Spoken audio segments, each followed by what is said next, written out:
অনেক পুরনো একটা প্রিয় বন্ধু ছিল। ছোটবেলায় একসঙ্গে আমরা মাঠে খেলতাম, আমাদের বাড়ির পাশেই মাঠ ছিল। তা কাজের সূত্রে হয়ে গেছিলাম, অনেকদিন পর ওদের সঙ্গে দেখা। আমরা একসঙ্গে স্কুলে যেতাম, স্কুলে বাড়ি আসতাম। আমরা একটা ছোট সাইকেল ছিল আমার, ওই সাইকেলে করেই আসতাম, দুজনে ঘাড়ে হাত দিয়ে আসতাম। একদিন ও চালাতো, আমি চালাতাম।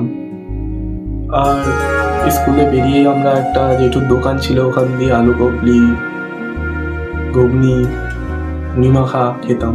অথচ 5 টাকা ছিল, 5-6 টাকাই হবে। হয়তো আমাদের তখন একার পক্ষে হয়তো কেনার সম্ভব ছিল না, বাড়িতে দিত না। হয়তো 2 টাকা, 1 টাকা আমরা দুজন একসঙ্গে টাকা জোগাড় করে করেই কিনতাম। এবার ওই নিয়ে আমরা আস্তে আস্তে মারপিট করতাম, হামলা করতাম, কিন্তু আবার একসঙ্গে মিশে যেতাম, আবার একসঙ্গে আসতাম। ওই বন্ধুর সঙ্গেই অনেকদিন পর দেখা হয়েছে, দেখা হলো। খুব ভালো লাগলো যে অনেকদিন পর দেখা হলো, তাও চিনতে পারলো, কথা বললাম, খুব ভালো লাগলো। কিন্তু সে অনেকদিন পর বড় হয়ে গেছে, যে আলাদা হয়ে গেছে এটা বুঝতে পারলাম কথা বলে।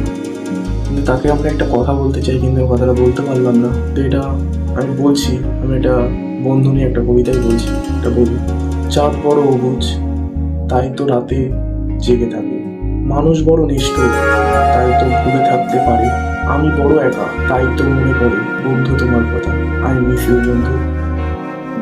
আমি বন্ধুকে আমি ওর সামনে এই কথাটা বলতে পারিনি, আমরা অবশ্যই বন্ধুকে বলবো।